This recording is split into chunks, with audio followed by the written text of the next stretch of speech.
pakai Pak. Boleh Pak, sini Pak. Oke. Ibu boleh sini Bu, lihat sini Bapak, lihat sini ya.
Assalamualaikum warahmatullahi wabarakatuh. Salam sejahtera bagi kita sekalian. Kami haturkan selamat datang Bapak Wakil Gubernur Lemhanas Republik Indonesia beserta Bapak Ibu rombongan peserta studi strategis dalam negeri PPRA ke-53 di Conference Room Gedung Media Center Universitas Tadulako. Puji syukur senantiasa kita panjatkan kehadiran Allah Subhanahu wa Ta'ala, Tuhan yang Maha Esa. Pada pagi hari ini kita masih diberikan kesehatan juga kesempatan sehingga kita dapat hadir dalam acara kunjungan studi strategis dalam negeri PPRA ke-53 di Provinsi Sulawesi Tengah dan pada hari ini di kampus Universitas Tadulako.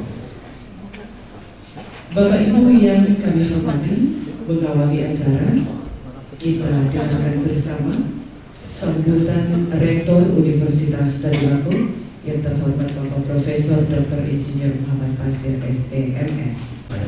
Assalamualaikum warahmatullahi wabarakatuh. Selamat pagi menjelang siang, salam sejahtera bagi kita sekalian. Om Swastiastu. Yang saya hormati Bapak Wakil Gubernur Lemhanas Laksamana Madya TNI Dr. Didit Herdiawan MBA. Selamat datang Pak Wagub. Yang kami hormati Sekretaris Pimpinan Rombongan Bapak Kolonel Laut E. Suratno SH MH. Selamat datang Pak. Yang kami hormati yang bertindak sebagai liaison officer Bapak Edijan Tanjung, selamat datang.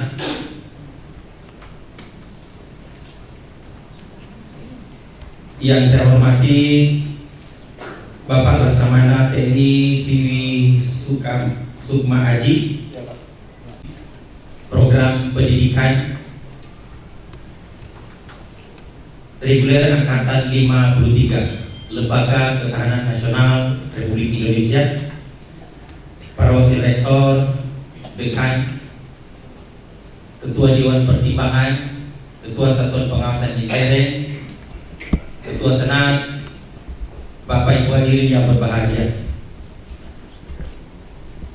Mari kita panjatkan puji syukur kepada Allah Subhanahu wa taala. Pagi ini kita masih diberi kesehatan dan kesehatan untuk menyambut Bapak Ibu dari Lemhanas, dan ini merupakan suatu kehormatan bagi Universitas Darul Lahko, sebab yang hadir ini adalah pemimpin bangsa dan juga calon-calon pemimpin bangsa di masa yang akan datang. Tentu sulit menggambarkan rasa kebahagiaan ini, sebab selain yang hadir adalah pemimpin bangsa, juga adalah tokoh nasional yang insya Allah akan mewarnai bangsa ini sekarang dan di masa-masa yang akan datang. Bapak Ibu sekalian yang berbahagia, kami telah mendapatkan catatan ada 14 anggota dari peserta studi strategis dalam negeri program pendidikan reguler angkatan 53 Lemhanas ini. Selain yang kami sebutkan tadi dari unsur pimpinan, kami juga akan menyapa yang pertama Bapak M.A. Ibrahim MSc selaku Ketua Tim. Selamat datang Pak. Yang kedua, maaf ini Bapak atau Ibu Gati. Oh Ibu Gati Wiwaningsi Steks MA selaku Sekretaris Rombongan. Mohon maaf. Dengan Kolonel Angkatan Darat Edi Yodu, beliau dari PhD. Selamat datang Pak. Saya juga ingin melaporkan kepada Pak Edi Yodu, di kampus kami ada satu orang mahasiswa kami di manajemen yang baru kami terima dari PNG. Ya.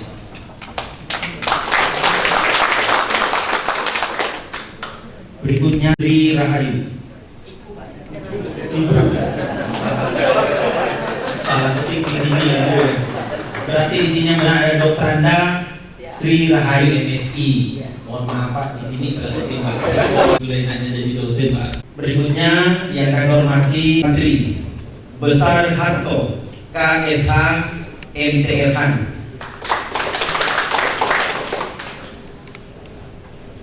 Berikutnya selamat datang yang kami hormati Bapak Kolonel Laut P. Bambang Supriyadi SE.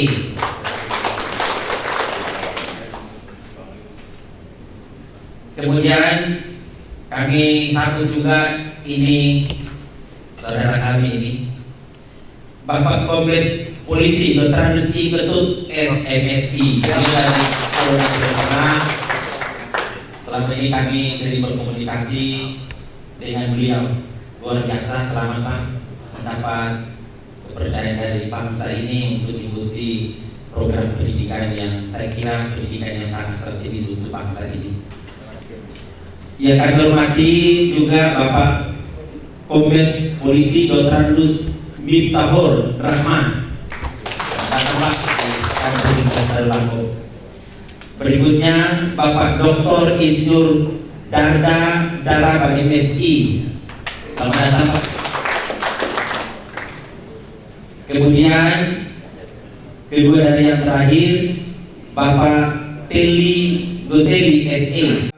Roskanidi SH Jaksa Utama Muda. Beliau dari Kejaksaan Agung, dan menurut informasi dari beliau tadi, beliau selama ini Kajati di Kalimantan Tengah, dan insya Allah tidak lama lagi akan pindah ke Kejaksaan Agung. Amin.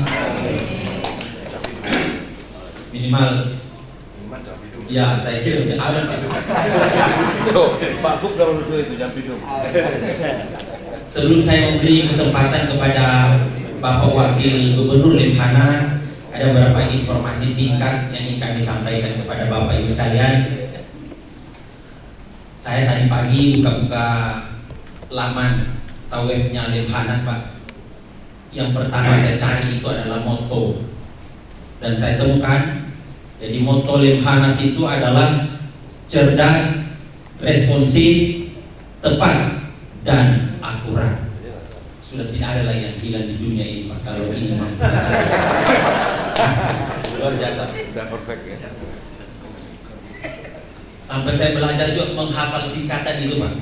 Studi strategis dalam negeri, program pendidikan reguler angkatan 53. Betul itu, Pak. Tapi saya mungkin beri masukan.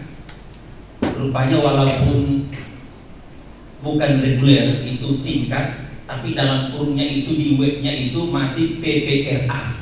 Padahal mungkin PPSA. Ada lagi. Singkat. Iya. Luar biasa. Baik. Bapak Ibu sekalian, yang hadir ini tadi menurut Pak Wagub langsung balik ke Malang dari Pak Gubernur Profesor Dr. Rizal Budi Susilo Supanji DA, dan yang mewakili beliau tadi memimpin rombongan adalah Bapak Laksamana Madya TNI Dr. Didi Herdiawan MPA. Setelah saya telusuri latar belakang pendidikan beliau, ternyata doktor dalam bidang ilmu pangan. Betul, Pak? Ini luar biasa. Ganteng aslinya, Pak.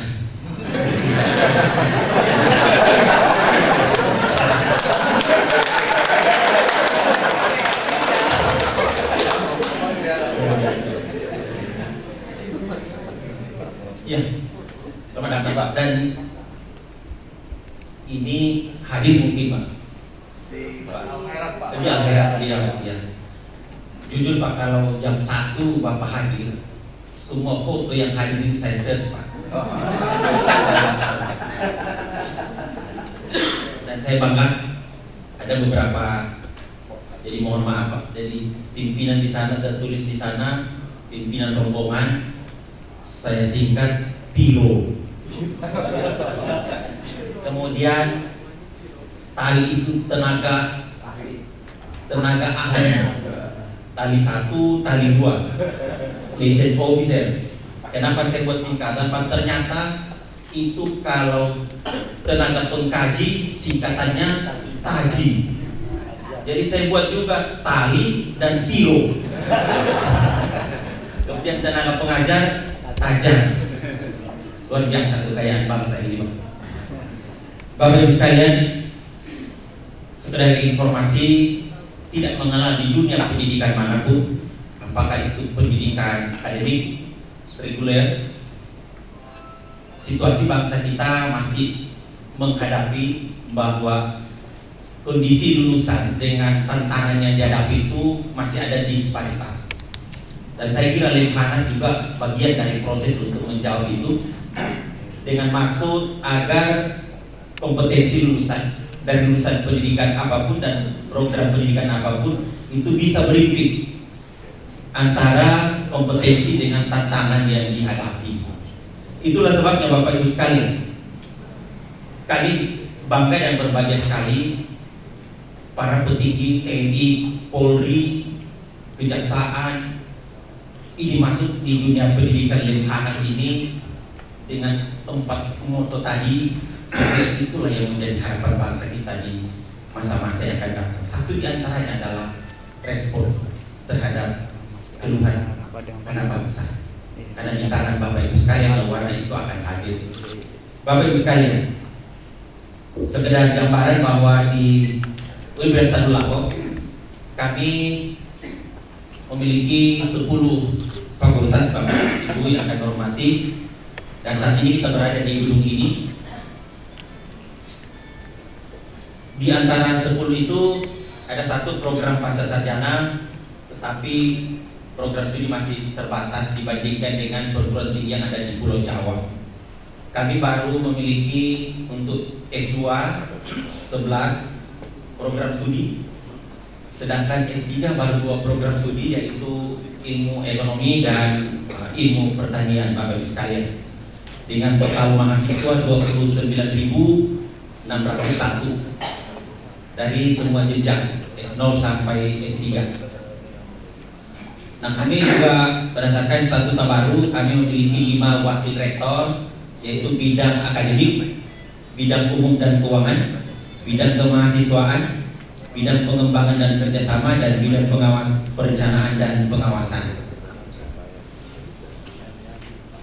Jumlah alumni kami 49.714 orang, dan mahasiswa 29.000 ini belum termasuk yang baru kami terima 6.500 orang. Sebagian besar masih sementara registrasi Bapak Ibu sekalian.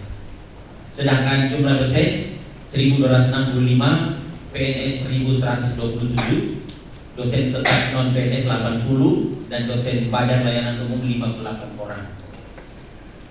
Guru besar kami masih sangat terbatas, jumlahnya baru 42 orang, pernah tembus 49, tapi ada yang pindah ikut suami, dan saya langsung ACC karena walaupun permohonannya cuma 1 baris, kami mohon rektor menyetujui perpindahan dalam rangka mengikuti suami. Saya bilang bismillah, kalau suami harus diikuti Pak, karena kalau tidak nanti saya juga ikut berdosa.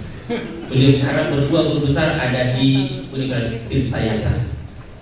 Kemudian doktor 324 termasuk yang guru besar, magister 803, dan S1 sudah tidak ada karena berdasarkan Undang-Undang Nomor 15 Tahun 2005 tidak bisa lagi yang berpendidikan S1 memberikan perkuliahan. Sedangkan staf administrasi 1.116 orang, inilah 29.000 mahasiswa.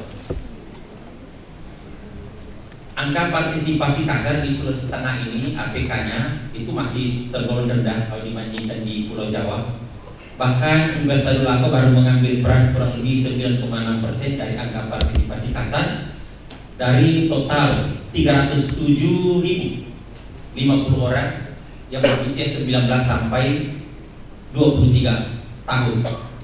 Sedangkan jumlah penduduk Sulawesi Tengah 2.670.000, dan yang berusia 19 sampai 23 kurang lebih 307. Dan yang menimba pendidikan ilmu di sini hanya 9,6%. Ini adalah angka partisipasi kasar yang sangat-sangat rendah, Bapak Ibu sekalian. Saya kira ini gambaran singkat karena saya lebih merindukan informasi dari Bapak Wakil Gubernur Lemhanas, dan kami sangat mencintai Universitas Tadulako sama dengan cinta kami terhadap peserta studi strategis dalam negeri PPR. Terima kasih. Maaf. Assalamualaikum warahmatullahi wabarakatuh. Yang kami hormati, selanjutnya marilah kita ikuti bersama sambutan sekaligus paparan Wakil Gubernur Lemhanas Laksamana Madya TNI Bapak Dr. Didit Herdiawan MPA yang selanjutnya akan dilanjutkan dengan diskusi yang akan dipandu oleh Ibu Nuni Rodia. Yang saya hormati Bapak Rektor Profesor Dr. Insinyur Muhammad Bashir, yang saya cintai dan saya banggakan seluruh satu tim kami dari Lembaga Ketahanan Nasional yang pada pagi ini mendapatkan kesempatan yang sangat terhormat berada di Universitas Tadulako untuk mengetahui sejauh mana sampai sedalam mana kegiatan-kegiatan yang dilaksanakan oleh Universitas Tadulako. Assalamualaikum warahmatullahi wabarakatuh. Salam sejahtera untuk kita semua. Om Swastiastu. Tak kenal maka tak sayang, Pak. Jadi Lemhanas itu merupakan salah satu lembaga pemerintah non kementerian yang setingkat dengan kementerian, yang bertanggung jawab langsung kepada Presiden Republik Indonesia. Jadi saran-sarannya diberikan kepada Bapak Presiden dalam hal ini untuk menjadi suatu kebijakan tingkat nasional maupun yang ada kaitannya dengan internasional, berbagai bidang.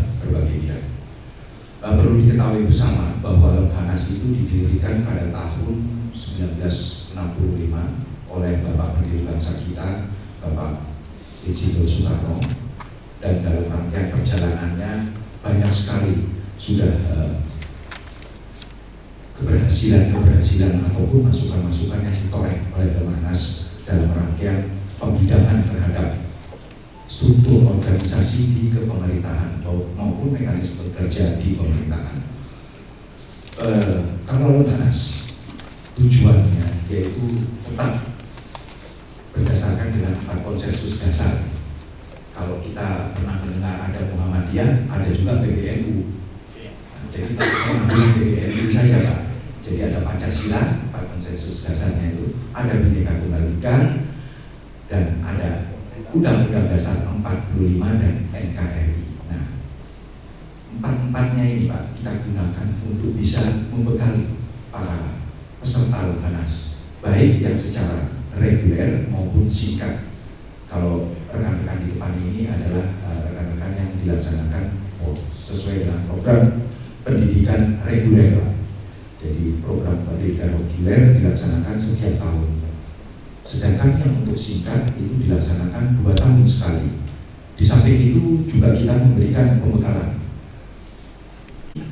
Diharapkan Lemhanas mampu untuk mencetak atau menghasilkan kader-kader pemimpin tingkat nasional yang diharapkan para teman-teman di depan ini nanti akan suatu saat akan menjadi salah satu pemimpin di institusi maupun lembaga-lembaga di tingkat nasional. Dan diharapkan setelah mendapatkan pembekalan di Lemhanas, mereka memiliki etika, moral, watak, dan berwawasan Nusantara yang tentunya dengan 4 konsensus dasar tadi, sehingga di dalam menjalankan roda pemerintahan tahu tata krama dan etika dalam berpolitik, baik tingkat daerah maupun tingkat nasional. Dan diharapkan juga para rekan-rekan di hadapan kami ini setelah selesai juga mampu untuk mengkaji permasalahan-permasalahan tingkat nasional. Nah, sekaligus melihat bagaimana kepentingan-kepentingan yang dapat diberikan bagi negara Republik Indonesia. Diharapkan pada kesempatan yang berbahagia ini rekan-rekan yang menjalankan studi strategis dalam negeri atau SSDN, karena ada SSLN juga Pak. Jadi kita programkan beliau-beliaunya ini nanti akan melaksanakan kegiatan ke luar negeri, dan setiap tahun itu pasti dilaksanakan untuk kegiatan itu, sehingga mereka diharapkan apa yang telah didapatkan di dalam ruangan atau di dalam kelas, ceramah-ceramah yang diberikan oleh Bapak mulai dari tingkat presiden lecture sampai dengan tingkat menteri-menteri atau pejabat-pejabat setingkat direktur jenderal, ini mereka simpan untuk mereka kembalikan atau mereka gali untuk bisa mengetahui dari dekat. Oleh karena itu maka program SSDN ini mereka diharapkan dapat melihat secara dekat apa-apa saja yang menjadi potensi di suatu daerah bagi kepentingan bangsa, termasuk bagaimana mengkajinya dan menganalisanya ke depan seperti apa. Dan tentunya diharapkan dari hasil SSDN ini mereka bisa memberikan masukan kepada pemerintah Republik Indonesia menjadi salah satu tulisan yang pada akhirnya nanti akan diterima oleh Bapak Presiden Republik Indonesia di Istana Negara. Dan ini dilakukan setiap tahun. Pendidikan akhir pasti akan dilaporkan kepada Bapak Presiden secara langsung.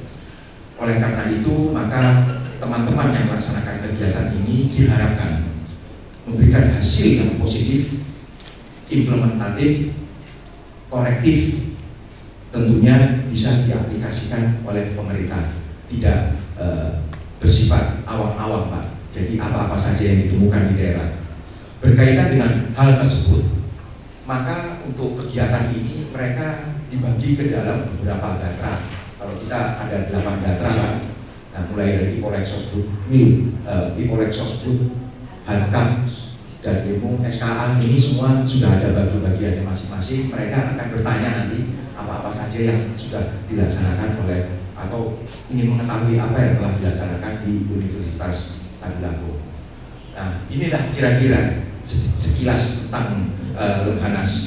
Dan dalam 5 hari kerja ini saya berharap banyak juga untuk mendapatkan informasi dari teman-teman di Universitas Tadulako apa-apa saja hambatannya terus ke depannya.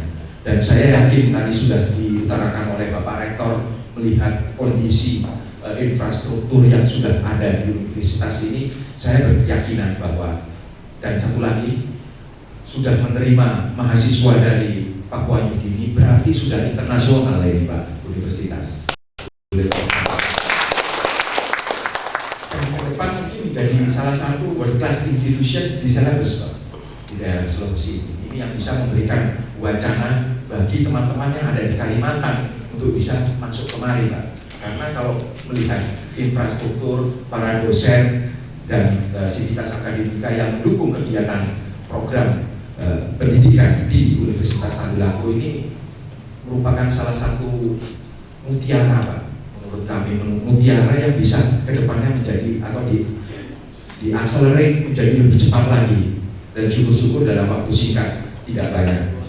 Dan diharapkan juga dari rangkaian kunjungan rekan-rekan SDN yang sekarang ini ke instansi-instansi dan lembaga-lembaga pemerintah di daerah Provinsi Palu ini dapat memberikan manfaat juga bagi Bapak untuk bisa mengetahui sedikit dua dikit Pak, menurut kami sedikit dua dikit apa saja bisa di-sharingkan dengan teman-teman yang ada. Berkaitan dengan cerdas, responsif, tepat dan akurat, kami memang memiliki moto itulah. Namun demikian kami tidak bercongkak hati, berbesar kepala, kami terus membenahi. Tentunya masih banyak kekurangan di Lemhanas. Saya katakan banyak kekurangan, perlu ada pembenahan. Dengan kita mencanangkan sebagai salah satu bagian dari world class institution, kami sudah mulai menata. Mulai tahun lalu kami sudah menata dari sistem mekanisme kerja, termasuk tenaga ahli kami ada, tenaga profesional kami juga ada, para profesor doktor kami juga ada, tenaga pengajar juga dari para ahli-ahli sesuai Astagatra yang kami miliki atau Pancagatra. Nah, ini mereka semua menyatu Pak, menyatu untuk bisa mendukung kegiatan Lemhanas menjadi salah satu world class institution. Kami tidak cerita banyak bahwa kita sudah mengeluarkan, ada nanti akan di launch 17 Agustus, mungkin A+2 dari 17 Agustus itu adalah skenario Indonesia 2045. Kami bersama-sama dengan Adan Kahan untuk membuat skenario itu karena mereka tim-tim ini memberikan masukan bagi kondisi bangsa di tahun 2045 yang tentunya harus ditindaklanjuti dengan strategi implementasi baik oleh LPNK maupun kementerian-kementerian yang ada. Demikian kira-kira Pak menurut tema kami tidak panjang lebar. Terakhir kami sampaikan ucapan terima kasih sebanyak-banyaknya kepada Bapak Rektor dan seluruh sivitas akademika Universitas Tadulako, dan saya juga sampaikan salam dari Bapak Gubernur. Dan tentunya tutur kata kami mungkin ada yang tidak berkenan di hati para bapak-bapak dan ibu-ibu sekalian, kami sampaikan permohonan maaf. Terima kasih dari kami. Wabillahi taufiq wal hidayah. Wassalamualaikum warahmatullahi wabarakatuh. Assalamualaikum warahmatullahi wabarakatuh. Mohon izin Pak Gubernur, Pak Wagub, mohon izin Pak Rektor, kami akan memoderasi proses diskusi kita siang hari ini terkait dengan upaya-upaya yang dilakukan oleh Universitas Tadulako dalam rangka mendukung pembangunan nasional khususnya di bidang pendidikan. Sebagaimana disampaikan oleh Bapak Rektor bahwa memang disparitas antara kebutuhan masyarakat dan kompetensi lulusan masih ada, dan memang untuk menjembatani disparitas tersebut perlu berbagai upaya dan inovasi yang dilakukan oleh Universitas Tadulako. 4 itu adalah dari lulusan sarjana atau S1. Sehingga ketika bicara disparitas tadi, maka tentunya ada banyak hal yang kemudian menyebabkan ini terjadi. Oleh karena itu, pada diskusi siang hari ini alangkah lebih baiknya kita akan lebih konsentrasi ke sana, karena bagaimanapun juga saya yakin Universitas Tadulako ini adalah barometer perguruan tinggi di Sulawesi Tengah.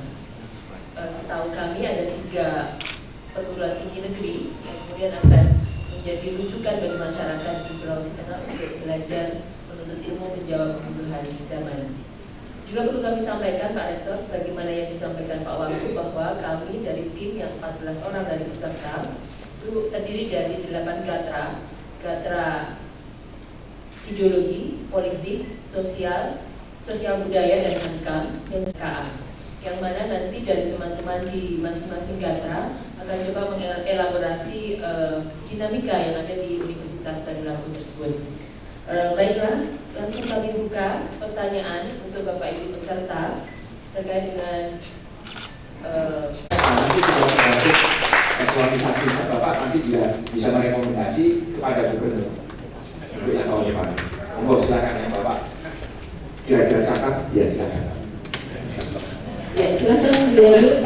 Dan kami hormati Bapak Rektor, mengizin Bapak Wagub, Bapak Rektor, bahwa saya dari BKKBN Pusat, dan kami laporkan bahwa beberapa waktu yang lalu sebetulnya Untan sudah punya kerjasama dengan BKKBN dalam Untan dan kerjasama dengan BKKBN dengan fakultas kedokteran, kemudian juga dengan pusat mendirikan suatu pusat konseling buat mahasiswa.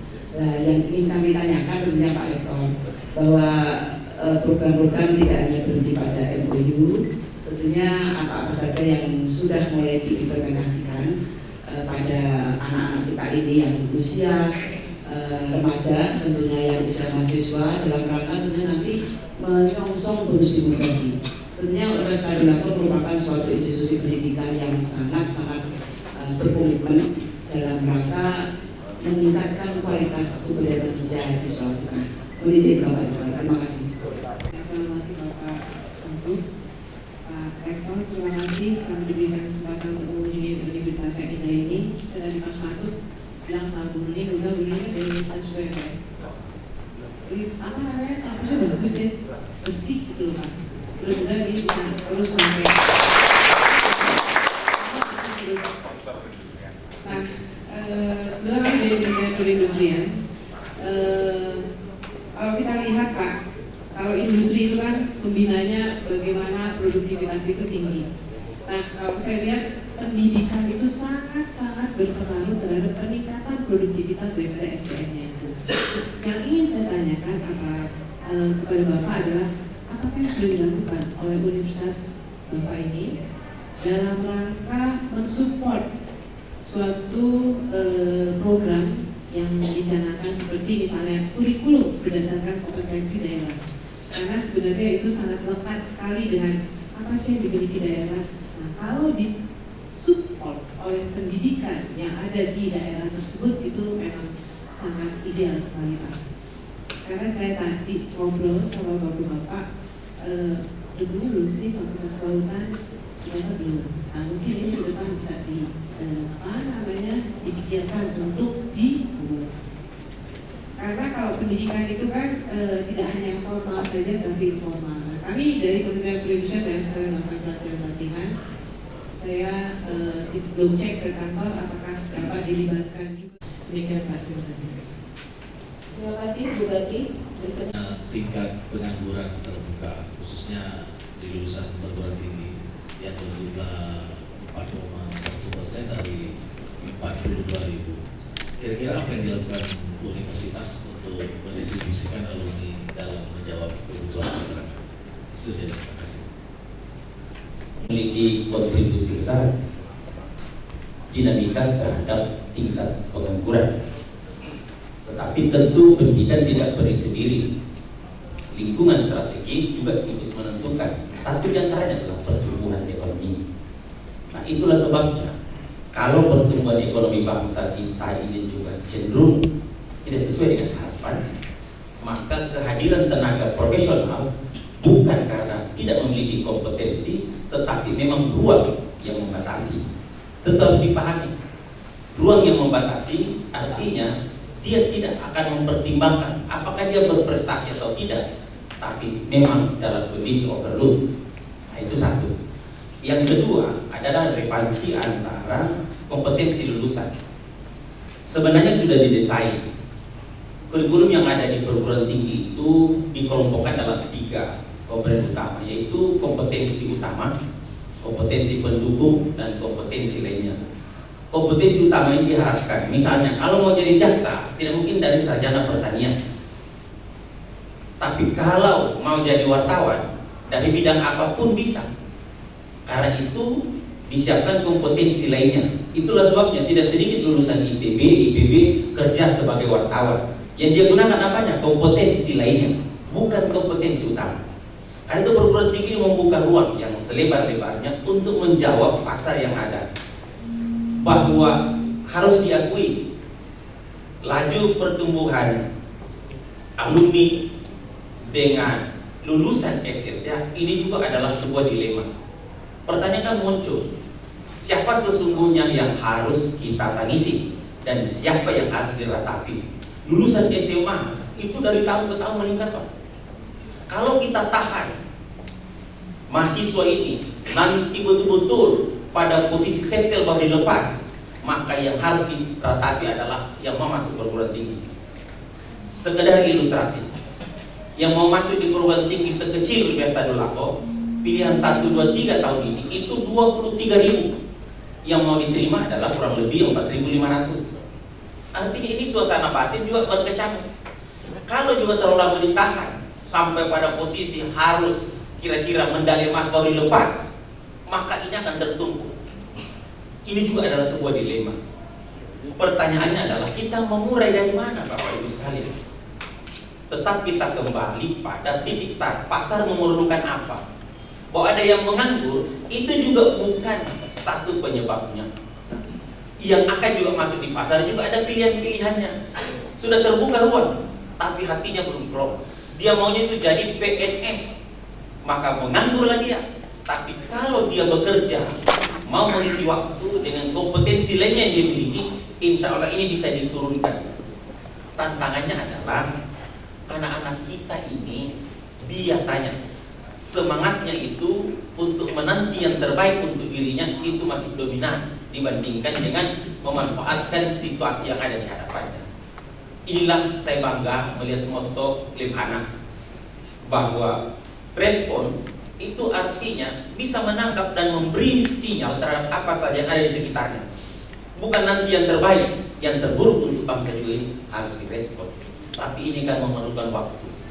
Bapak Ibu sekalian yang ada di kursus Lemhanas ini adalah dimensi empirikal. Memang sudah perjalanan panjang, Pak.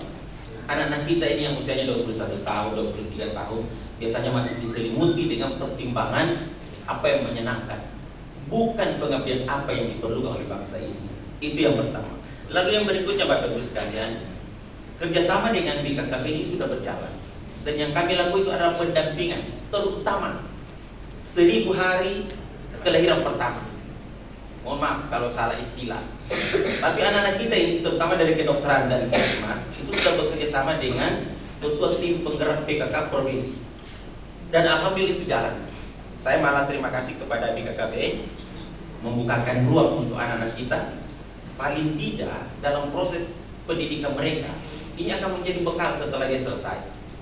Yang dokter, yang tadinya barangkali tadi Pak Gubernur, Pak Sekretaris, lulusan dokter kita ini kadang-kadang cenderung mau di kota. Di Palu ini, di Sulawesi Tengah ini banyak puskesmas dan puskesmas pembantu yang kosong. Tapi sekali lagi, kalau ukuran ini dia disebut baru bekerja, kalau dia ditampung di rumah sakit, maka dia pasti kategori pengangguran. Padahal kalau dia mau mengisi ruang, ada puskesmas pembantu, maka dokter tidak menganggur, Pak. Tapi kendati dia tunggu dulu, kapan dibuka rumah sakit Undata, kapan rumah sakit Anutapura, maka dia ini termasuk yang memasuki penambahan daftar pengangguran secara terbuka. Padahal ruang itu ada. Dan yang terakhir, Bapak Ibu sekalian, kami terkesan sekali tadi bahwa apa yang dilakukan oleh Lemhanas untuk bangsa ini juga barangkali ya unik-unik bagi perguruan tinggi yang ada di kira-kira kawasan timur Indonesia. Kami sebenarnya tidak ada kebiasaan mengeluh, yang ada itu cuma curhat. Nah, curhat ini kan beda gitu. Kalau curhat ini kan dari sanubari, mengeluh itu Pak tidak mensyukuri gitu. Nah, saya tidak mau mengeluh tapi curhat. Artinya apa? Bahwa bapak-bapak dari Lemhanas ini juga bisa memberikan masukan ke Bapak Presiden untuk diteruskan ke kementerian yang mengurusi pendidikan tinggi. bahwa ada satu kebijakan yang kami diundang 7 rektor kira-kira 1 bulan lalu dengan pendapat di DPR. Dari 7 rektor itu memang diambil dari perguruan tinggi yang berbeda dalam hal pembagian BOPTN, biaya operasional perguruan tinggi negeri. Nah, itu setelah kami lihat rumusnya, ya bagi kami yang tidak pernah tahu rumusnya tetap ada pertanyaan. Kenapa ini kok UGM itu besar terus, UI besar terus ITB besar terus? Setelah kami lihat rumusnya, itu sampai kapan tidak akan berubah, Pak? Karena dia itu pertama, kalau banyak riset kerjasama dari pihak ketiga, maka itu akan menjadi pertimbangan utama untuk gelontoran awal, belum afirmatifnya. Yang tadilah aku yang tidak ada industri di sekitarnya, dia lahir karena nasibnya ada di Sulawesi Tengah, tidak akan bisa sama dengan UGM, tidak bisa sama dengan yang ada di Jabodetabek, Pak. Karena itu saya sarankan kepada anggota DPR yang mulia, mohon dirubah rumusnya, Pak. Tapi kan tidak berani, Pak, usulkan ke Pak Menteri. Tapi kalau DPR kan ke Menteri kan biasa aja, Pak. Biasa Anda saudara-saudara saya lihat kalau rapat dengar pendapat. Kalau kami kan tidak mungkin, Pak, berani ke Pak Menteri. Jadi kami melalui beliau rubah rumusnya. Rumusnya itu bahwa pendidikan tinggi di Indonesia, perguruan tinggi apapun namanya, besar kelasnya pun seperti apa, dia memiliki tanggung jawab demi meningkatkan nilai-nilai bagi generasi muda yang akan datang, mencerdaskan kehidupan bangsa. Titik, tidak mengenal, Pak, namanya perguruan tinggi itu apa, besarnya seperti apa. Karena itu gelontorkan dulu namanya modal awal. Sama kalau di televisi itu kalau ada quiz, biasa juga 10. Jadi tidak ada yang nolak. Nah, ini tidak, Pak. Alokasi awalnya itu langsung melihat siapa perguruan tinggi yang besar kerjasamanya dari segi riset. Tidak dapat, Pak, terlalu laku. Kan ada industri, Pak, ada rotan, Pak, tapi setengah mati, bukan setengah jadi. Industri rotan di sini, industri setengah mati. Kalau setengah jadi kan sudah ada harapan. Ini tidak ada. Nah, tapi kalau di Jabodetabek, Pak, farmasi ada di sana. Semua pabrik-pabrik, mulai dari pabrik baja sampai pabrik plastik, ada semua di sana. Pabrik pangan di bidangnya, Pak Wagub, ada semua di sana. Kita tidak ada, Pak. Tidak ada. Jadi itulah sebab ini juga masukan barangkali agar dari studi strategis ini ada informasi ke Pak Presiden ke menteri-menteri yang menangani pendidikan tinggi bahwa perguruan tinggi itu menjalankan tugas dan tanggung jawab yang sama mulianya, itu mencerdaskan kehidupan bangsa. Itu dulu titik startnya. Kalau start dari situ, maka tidak ada perbedaan untuk yang tadi itu alokasi awal. Lalu berikutnya lihat siapa banyak mahasiswanya, siapa banyak program studinya, itu pembedanya. Dalam ekonomi itu ada namanya fixed cost dan variable cost. Nah, fixed costnya harus sama. Ini tidak, Pak. Start dari fixed cost itu sudah berbeda karena ada rumus yang disembunyikan. Sekiranya itu curhat, Pak, bukan. Dan itu yang bisa kami sampaikan. Kami mohon maaf kalau data-data diperlukan bisa kita bantu.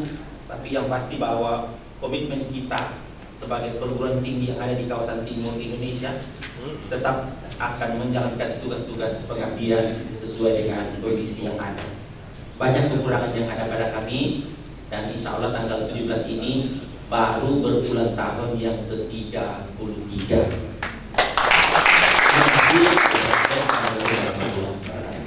Terima kasih. Bapak Ibu masih ada waktu 10 menit, tapi perlu kami informasikan juga Pak Rektor bahwa hadir bersama kami sebagai peserta juga Bapak dari DPD RI Pak Denny Goza. Saya berikan kesempatan 2 lagi dan mohon izin Pak Wagub, mungkin salah satu dari para guru besar, nanti salah satu dari dosen dari. Terakhir seperti awal, kami bertugas di Kementerian Kehutanan dulu, Pak. Sekarang lingkungan hidup dan kehutanan. Kami sangat apresiasi sebenarnya, ternyata ada fakultas kehutanan di sini, luar biasa. Tapi sayangnya sumber daya alam hutan kita sudah habis, Pak. Dulu sangat terkenal di Palu ini, Pak. Kayunya sangat mahal, menopang APBN besar di sini. Tapi hari ini tidak ada satupun KPH yang jalan. Nah, dengan Kementerian Kehutanan sebenarnya kita sudah ada kerjasama. Setiap yang ada fakultas kehutanan itu kita ambil satu orang untuk menjadi pakar. Nah, bisa berburu ke Kalimantan Tengah yang berhasil bertani baik. Untuk di Kalimantan Tengah itu sangat tinggi menopang APBD. Jadi apa? Satu HPH itu masih bisa produksi 40-50 ribu kubik per tahun. Itu sudah 60 tahun, sudah sustain namanya, sustainable forest management. Maka itu dulu ide saya waktu di direktur itu, kita ambil satu-satu tenaga ahli, kumpul di Jakarta tiap 3 bulan. Saya cerita bisik-bisik siapa yang dari sini saya belum ketemu, saya ingin ketemu dekannya, atau pakar yang kami tunjuk itu, sehingga kita bisa menginfluence kondisi sumber daya alam ada di sini, Pak. Kami senang sekali sawit besar, ya, SKA-nya takau besar. Tapi tanpa hutan ini kita nggak bisa hidup, Pak. Ini kita lihat kondisi areal kita. Kalau hutan lindung itu kita babat menjadi apa? Bukan hutan lindung, itu malah petaka ke depan. Nah, saya bahagia sekali dengan Fakultas Kehutanan. Universitas harus menjadi sebuah guru. Semua induk kebijaksanaan itu ada di sini, Pak. Wali kota ada problem, pengusaha ada problem, harusnya lari kemari. Kami yakin tadi Ibu dari Perusahaan sudah ngomong, kami dari Kehutanan, Pak, siap Pak Rektor. Dekan ini tidak ada kesempatan ini, nanti Pak Dekan ketemu kami, sudah pasti jangan ke kementerian itu. Kalau datang setahun sekali pasti kami kenal, supaya nanti program-program di kementerian itu bisa langsung kita. Karena saya kasihan, Pak, semalam sama Bapak Abu saya sudah ngomong dari 15 HPH semua menyerahkan ke negara, dia nggak mau kelola lagi. Saya tidak tahu ada masalah apa di provinsi ini, sehingga dari sektor kehutanan ya akhirnya nggak ada, Pak. Nol. Dulu menopang APBN, sekarang open access, illegal logging terjadi. Ini bukan curhat, Pak, ini fakta, Pak. Untuk perbaikan ke depan, kami dari Kehutanan siap bekerjasama dengan teman-teman berlaku untuk membangun daerah ini. Mungkin hanya itu dari kami, Bu. Terima kasih kesempatannya, Pak Rektor. Langsung saja, karena tadi itu bukan apa keluh kesah tetapi curhat, maka saya catat, Pak, sudah. Dan sebagai informasi, Pak, di setiap provinsi kan ada 4 anggota DPD RI mewakili provinsi. Jadi saran saya, Pak, mungkin walaupun saya sudah mencatat dan saya akan mempelajari lebih dalam terkait dengan anggaran untuk pusat itu di universitas. Namun mungkin ada baiknya Bapak juga melakukan konsultasi dengan anggota DPD RI yang terdiri daerah dan Sulawesi Tenggara. Saya kira Komisi 3 itu kalau tidak salah ya, Bapak Delis mungkin, tapi nanti bisa dicoba. Pertanyaan, Pak, yang ingin kami tanyakan terkait dengan situasi politik saat ini, Pak. Bagaimana perspektif dari pihak universitas melihat terkait dengan pilkada serentak yang sebentar lagi akan dilaksanakan di seluruh Indonesia? Mungkin Bapak bisa sedikit memberikan gambaran situasi kondisi masyarakat, terutama mungkin jangan sampai, maksud saya, euforia politik ini sebetulnya dinikmati oleh elit segelintir elit saja, padahal masyarakatnya mungkin tidak ada satu excitement yang tinggi sebenarnya terhadap ini. Terkait ini mungkin Bapak bisa memberikan sedikit pandangan, Pak. Terima kasih. Memfiltrasi penetrasi budaya atau karakter internasional yang mungkin tidak sejalan dengan kepribadian bangsa ini. Beberapa waktu yang lalu saya masih ingat ketika dimunculkan konsep pilar kebangsaan, 4 pilar kebangsaan sebagai implementasi dari wawasan kebangsaan. 4 pilar kebangsaan ini adalah Pancasila, Undang-Undang Dasar 45, Bhinneka Tunggal Ika, dan NKRI. Ini adalah satu konsep yang saya ingin kritisi dan pertanyakan, bagaimana tanggapan dari Lemhanas terkait dengan konsep kebangsaan 4 pilar ini. Ini sudah menjadi katakanlah kebiasaan dari para sebagian, tidak semuanya, tokoh bangsa. Setiap tampil ingin memberikan warna tentang jasa dan sebagainya terkait dengan kepribadiannya sebagai tokoh. Yang saya kritisi dan pertanyakan, bagaimana tanggapan Lemhanas terhadap 4 pilar kebangsaan. Yang namanya pilar itu kan penyangga tiang fondasi. 4 unsur ini kalau kita kaji secara mendalam mempunyai kedudukan yang tidak sama. Ini menurut tanggapan saya, apakah saya salah atau tidak. Mari kita lihat. Yang pertama, Pancasila. Pancasila itu pandangan hidup sebagai salah satu unsur dari pilar kebangsaan. Kemudian kita ambil Bhinneka Tunggal Ika. Bhinneka Tunggal Ika itu salah satu pilar di antara 4 itu. Sebenarnya makna Bhinneka Tunggal Ika itu secara substansial merupakan bagian dari Pancasila. Berbeda-beda tetap satu, ada di dalam Pancasila yang begitu luas. Lalu NKRI, Negara Kesatuan Republik Indonesia, sebenarnya sudah ada di dalam Undang-Undang Dasar Republik Indonesia 1945. Yang saya kritisi di sini, sebenarnya kalau kita mengatakan bahwa pilar kebangsaan itu, kalau melihat dari 4 unsur ini, bukan cuma 4, mungkin bisa jadi 10 atau jadi 11. Jadi ketika almarhum Taufik Kemas, kalau tidak salah ketua MPR yang menggagas 4 pilar ini, saya ini mendapatkan bagaimana kira-kira tanggapan dari Lembaga Ketahanan Nasional Lemhanas terhadap 4 pilar tersebut. Karena contoh konkretnya, kalau kita mengatakan bahwa pintu ini terdiri dari 2, sebelah kiri dan sebelah kanan. Iya, singkat. Kita menambahkan seolah-olah 4 unsur, padahal unsur substansialnya ada 2. Terima kasih Pak Wagub. Terima kasih. Wakil Gubernur Lemhanas, Bapak Rektor dan semua hadirin yang saya hormati.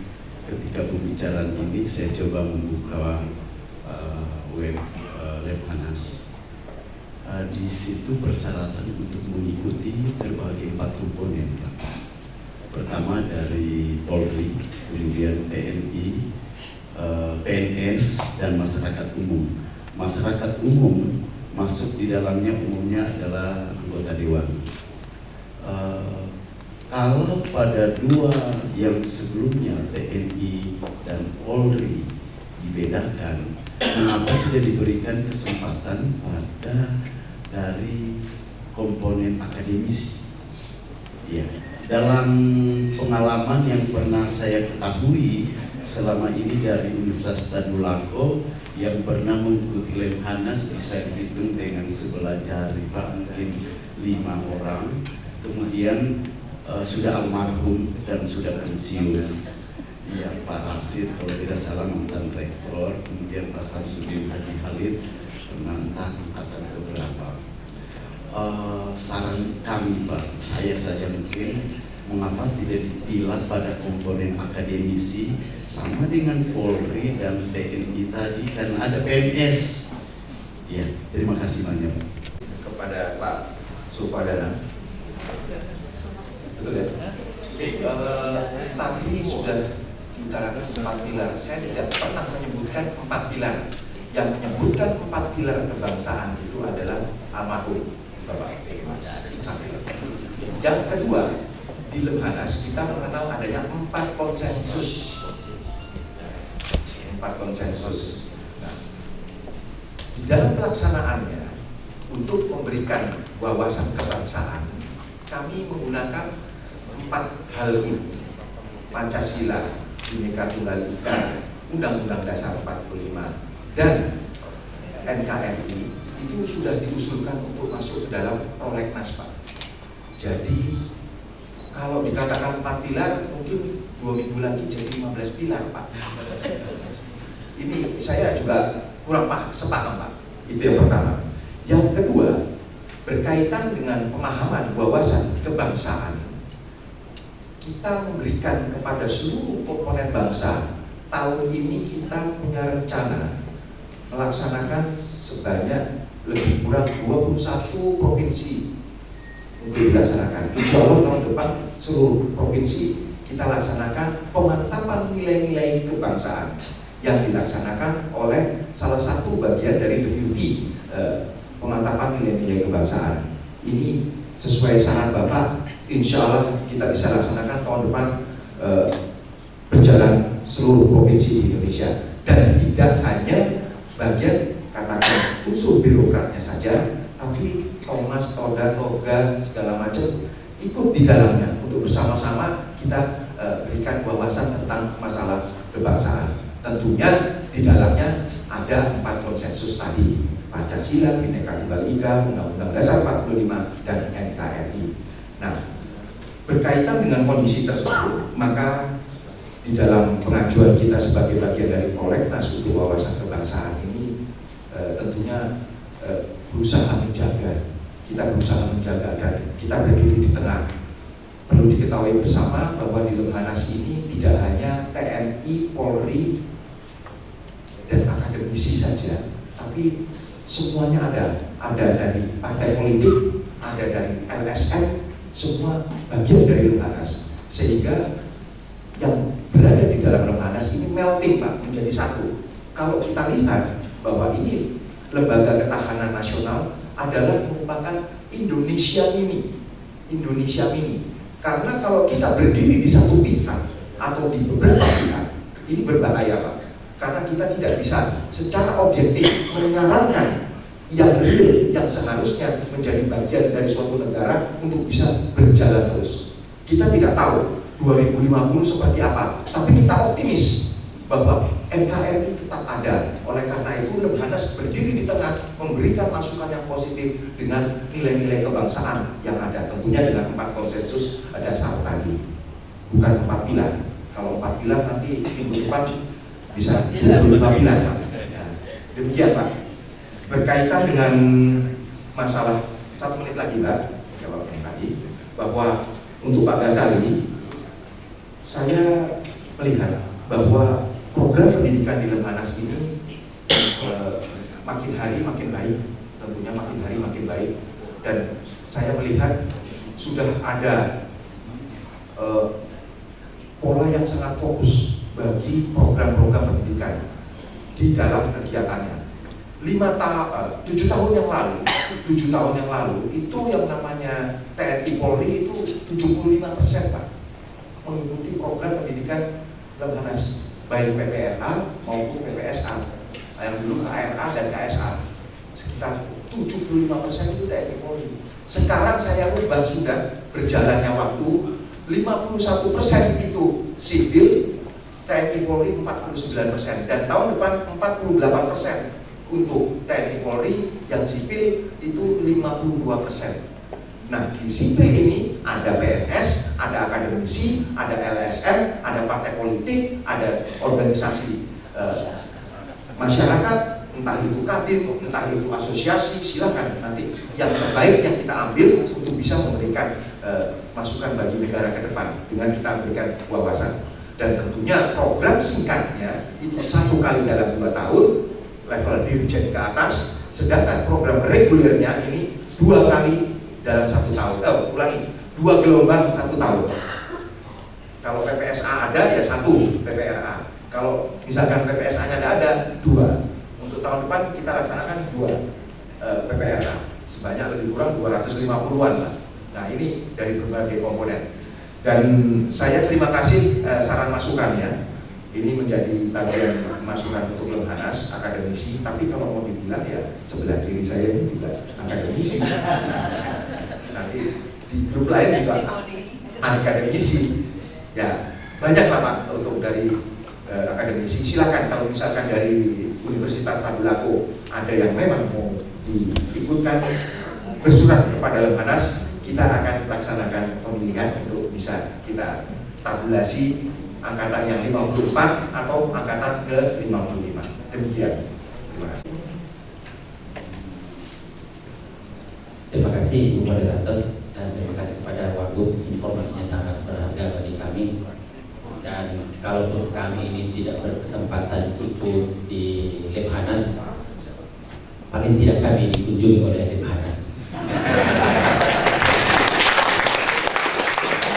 Bapak Ibu sekalian, keprihatinan Bapak soal kerusakan lingkungan terutama kehutanan di Sulawesi Tengah ini memang kami juga merasakan, dan pemerintah daerah sebenarnya sudah berjuang memberikan pemahaman kepada masyarakat terutama yang hadir dan tinggal di sekitar Taman Nasional Lorindo dan seterusnya.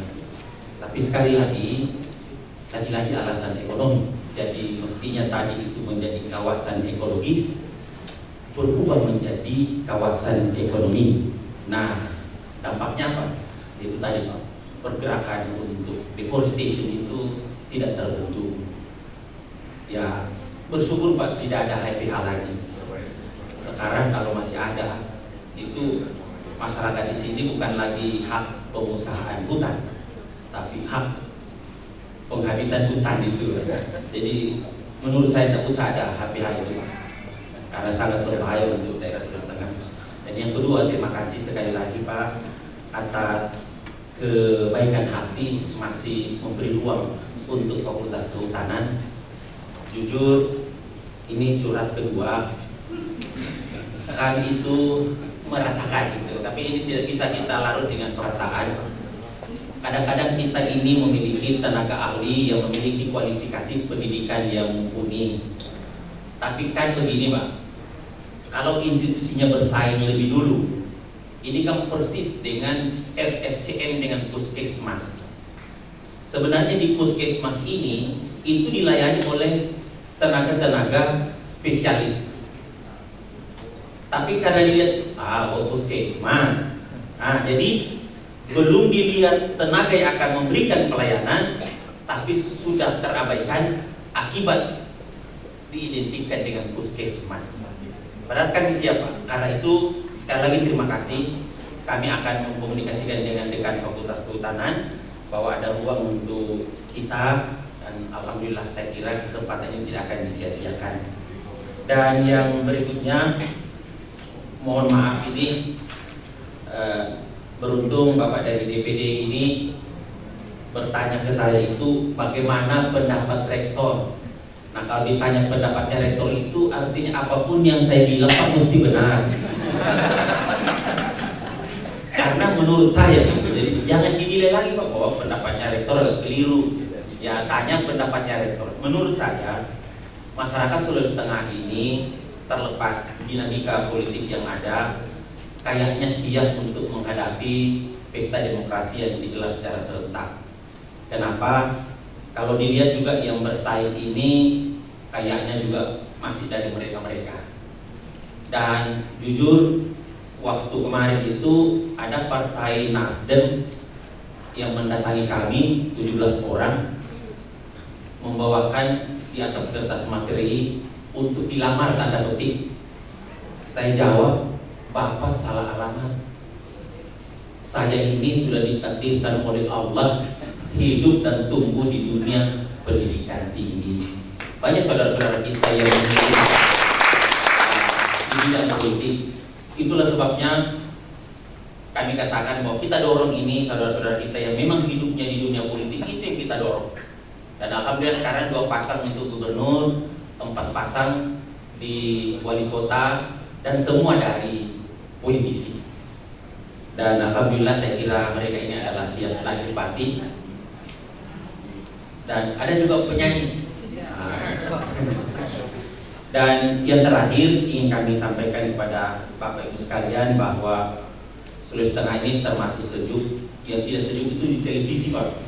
Wah, apalagi kalau sudah dikaitkan dengan Poso, saya kira Pak Kombes Ketut itu tahu persis situasi itu. Kadang-kadang kita juga kalau ditanya itu itu pertanyaannya jauh lebih sadis daripada kenyataan yang kita hadapi. Karena yang meninggal 1 orang tapi luar biasa di blow up-nya. Jadi sudah setengah ini siap kalau menurut saya dari kacamata akademisi untuk menghadapi pesta demokrasi. Saya kira itu yang bisa kami sampaikan. Mohon maaf pada Bapak sekali terutama Pak Wagub jika ada hal-hal yang kurang berkenan, tutur kata, pelayanan kami yang tidak sesuai dengan harapan dari Bapak Ibu sekalian, sekali lagi mohon dimaafkan. Dan saya juga yakin bahwa Allah akan memberikan keselamatan bagi Bapak Ibu sekalian setelah kembali dari sini, ketemu keluarga dan menyelesaikan tugas-tugas berat untuk bangsa dan negara. Terima kasih. Assalamualaikum warahmatullahi wabarakatuh. Universitas Tadulako, Bapak Wagub dan Bapak Siwi selaku tenaga ahli dari Lemhanas RI. Baik Bapak Ibu sekalian, biasanya kalau di Lemhanas penutup ini ada pantun. Saya memaksa dari detik terakhir itu bikin pantun. Berenang-renang ke hulu, tidak lupa membawa tembakau. Bersenang-senang di Palu, terlebih di Universitas Tadulako. Kali ini saya mohon doa yang sebesar-besarnya. Billahi taufiq wal hidayah. Wassalamualaikum warahmatullahi wabarakatuh.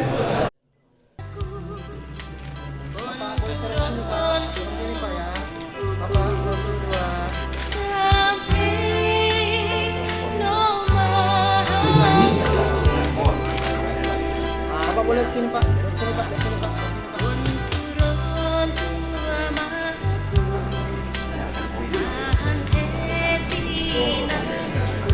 Lihat Pak.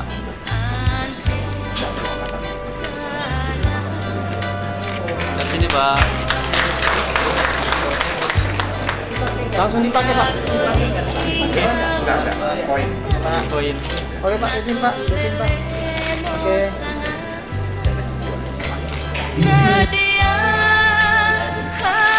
Ibu boleh sini Bapak.